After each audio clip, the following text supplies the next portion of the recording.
Hey guys, welcome back. This is Jocelyn. We're going to be relating quantum physics on a human level so we can actually understand how this and law of attraction are compatible. What's the relation between the two? And I'm specifically going to be going over how consciousness affects quantum physics and how consciousness is going to affect law of attraction, the laws of the universe, like whether we can actually get tapped in to the energy of the universe or not. We went over the basics of quantum physics. So we know that our observation can affect the electron's ability to either act like a particle or a wave. And we know a particle has a limited amount of abilities. The particle takes up one amount of space, it acts this way, we know that it's kind of limited in its ability.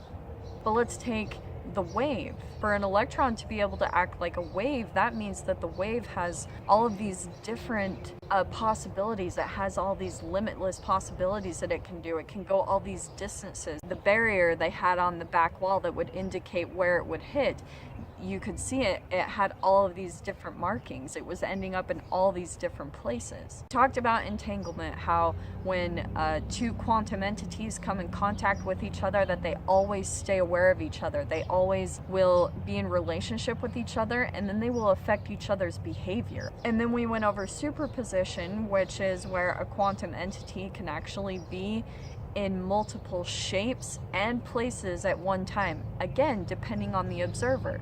When the observer is looking at the particle, it can only be in one state. But when the observer looks away, literally when they look away, when their observation is away from that particle, then it can be in multiple shapes and it can be in multiple places at one time. We talked about quantum tunneling. So, and this in and of itself is really magical, that take a quantum entity, again, that it can force its way through a barrier when it shouldn't or couldn't normally be able to. So keep those things in mind as we talk about how this correlates with law of attraction, and we're going to relate it on a human level. When we come into relationship with another human being, because we're both made up of all these atoms. We're both made up of 7 times 10 to the 27th atoms, so we have all this electricity within us. We have all this light within us. We have all these quantum particles and entities within us that have these abilities to do and be all these limitless things, but why don't they? Why isn't it working on these bigger organism levels? Why are these things possible at the quantum level, but why aren't they happening on a bigger human level? They do. It's all dependent on our emotions. Our emotions have a vibrational state to them. Our emotions have an energy to them. And make sure that you tune into my video that's specifically correlating emotions and vibrations together, because that's where we'll really dive into each individual emotion and the type of energy and color and everything that it has. So let's talk about also how consciousness is going to affect quantum physics. Consciousness really truly is just an awareness of self. It's an awareness of the things that go on in your subconscious mind, the things that maybe got programmed into you when you were a child, and maybe some repressed emotions that are still living within the cells in your body, some stuck energy that's just kind of sitting there, these low vibrational emotions like shame, guilt, and fear. Once your thought thinks a thought negative that's correlated with shame, guilt, or fear, then it's going to produce that chemical in the hypothalamus, and then that's going to get transferred to the cells in your body, and it literally is a stuck energy because of the low amount of energy that emotion or that specific brain chemical has to it. That's why it doesn't just move through the cells. It has this low energy that just becomes stuck in the cells, and that's literally what becomes like our little egos, our sub-egos, that I'll talk about later. Our observation is the thing that is affecting us. When you put your observation on a specific person, you come into relationship. Right then, you've activated the atoms in your body and the cells within your body. Obviously, when you think about a specific person, you're going to feel specific emotions because it's going to trigger that emotions that are within your body. So say you have a person in your life that you feel really good about. Maybe that will produce a chemical like dopamine or serotonin, or maybe there's someone in your life that you have fear-based thoughts around. So that's going to specifically bring up fear-based emotions that are stored within your cells. This is why the quantum entities down at the quantum level don't have the full ability that they could say that they could be in multiple shapes and states at once. It's because of the things that are programmed into your subconscious mind that have not been dealt with. This is where consciousness directly correlates with quantum physics and at the quantum level, that our observation is affecting these quantum entities. Let's take the observer. Now, this is a very bold claim to make and a bold statement. We all know that we have levels of shame, guilt, or fear within us. It's literally the way that our society operates as a whole. We know that every human is pretty much about survival and self-preservation. To self-preserve, to really have to survive in this world, we have to have some level of fear to survive. It's the thing that drives us. It's the thing that makes us go out to earn money, because we have some fear-based emotions around, oh, I need to go make money so that I can survive, so that I can buy food, so that I can have rent to live and do all of these things. So we know that humans are going to, as a whole, have some level of shame, guilt, or fear with them. Now, this is why it's going to directly correlate with the observer affecting the electron. Because the electron, if there's any low vibrational emotions that are stuck within the body of the human, within the observer, then the electrons are going to entangle with that electron in the experiment, and it's going to affect the behavior to make it act like a particle, because we are particles. The form that has been put together has been based off of emotions that have been passed down to us from generations and generations from our parents. So at some level, we have what is particle-based, a particle-based reality. We have a particle-based form. So once the particle of us comes into relationship with that electron that's in the double slit experiment, it's obviously going to make that electron act like a particle, because we are a particle. Now, where does that come down to? It comes down to low vibrational emotions. If we were at the highest state of being that we can be in, if we were operating completely as a whole on the high vibrational emotions of love, peace, joy, and enlightenment, I absolutely know that we could see the electron act like a wave, that our observation wouldn't affect the electron, because that electron as a whole is going to act like a wave because it has a pure energy. So now let's bring in quantum biology. So we talked about the bird and that whole experiment. We talked about bird migration and the whole process that they go through.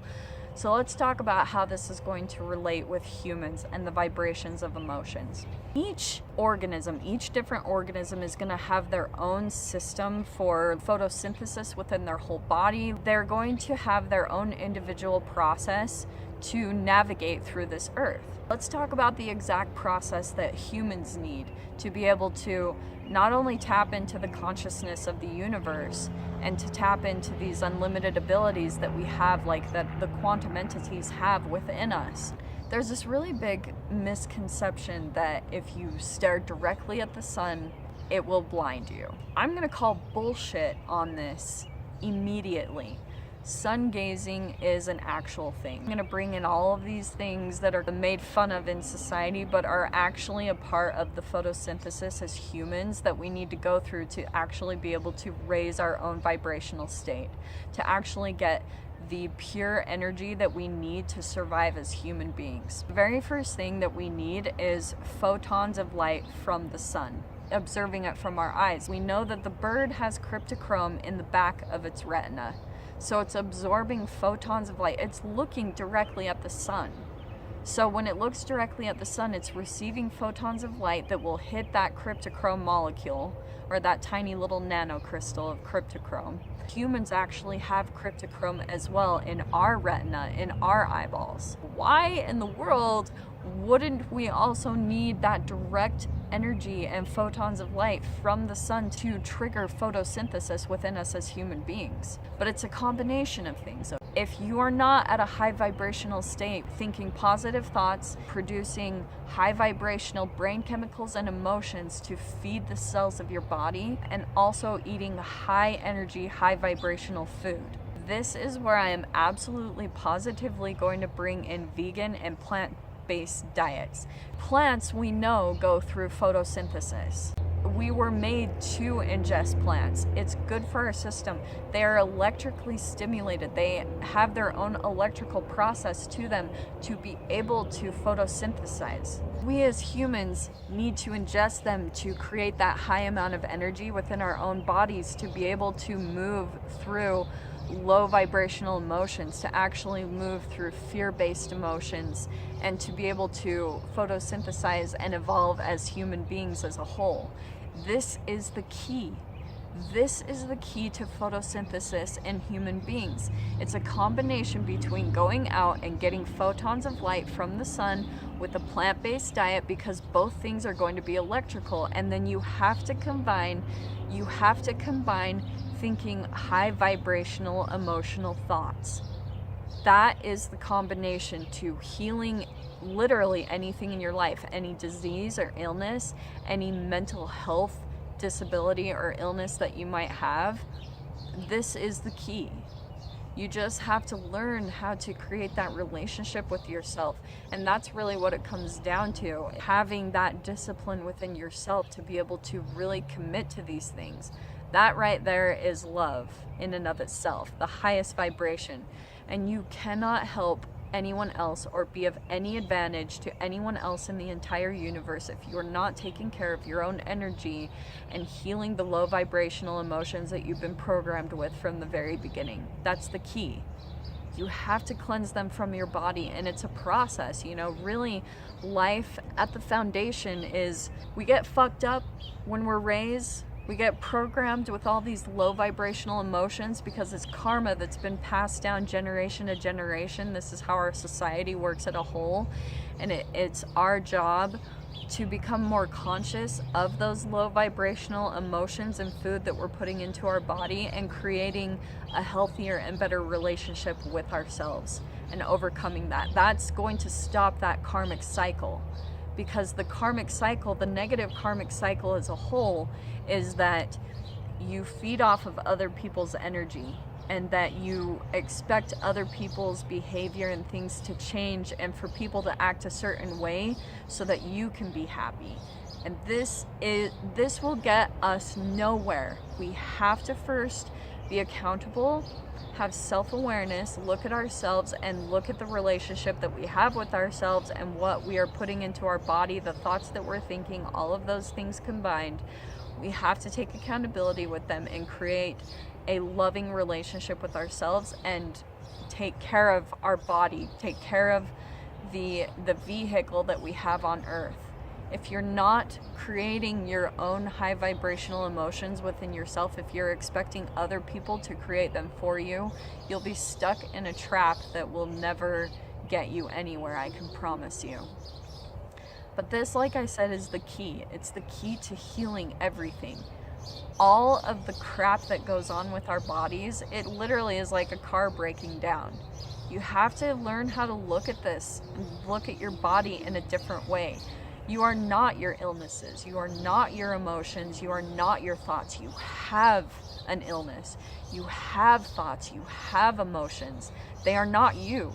They are things and low vibrational energy that has been programmed into your cells, and it literally is just stuck energy that's sitting within the cells of your body, and all they need is to be cleansed. They just need to be cleansed from the body. That's it. Same thing with mental states, that's where you also have to bring in the environment that you're around. Are you around people that you're feeding off their photons of light and they're at a low vibrational energy? Are they at a low emotional state?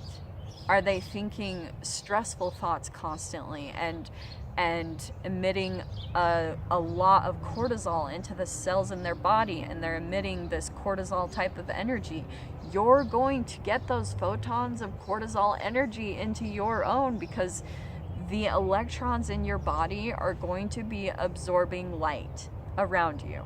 We're all emitting light, and we're all constantly just going through this cycle of emitting light and then absorbing it. So if that's the type of people that you're surrounding yourself with, and their emotions are based around shame, guilt, and fear, that's the energy that they are at, you will receive those specific photons of light into your own body. So love yourself enough to change your environments, to shut doors, to leave relationships. There's a really big misconception in our society as a whole that you have to stay with people, that you have to be committed to people, like friendships and relationships, boyfriends, marriages, things like that. And there's so much shame based around if you leave people that you're abandoning them. And there's all this shame based around that. And it's a very misconception. Just always be aware that when people are shaming you, it's because of where they're at. It's the emotional state that they're at, because you left to move and work on your own vibration and to become a better person and change your own environment, because you're feeding off of that energy. And if they're shaming you for that, that's really what it comes down to. It's their own shame that they're projecting onto you. So always keep that in mind. So that's pretty much what I wanted to go over for this video, so you can really start to relate these things on a human level, that our emotional state is going to affect our ability to be wave-like or particle-like. And that's really the ultimate goal, is we want to get to that wave-like state, because that's really going to help us tap into the consciousness of the universe. It's a high vibration, and when we're thinking positive thoughts and being on that higher vibrational state of love, peace, joy, enlightenment, then we are going to be able to tap into the universal forces, like the laws of the universe, to be able to get the same like vibrations. So to get the things ultimately that we want.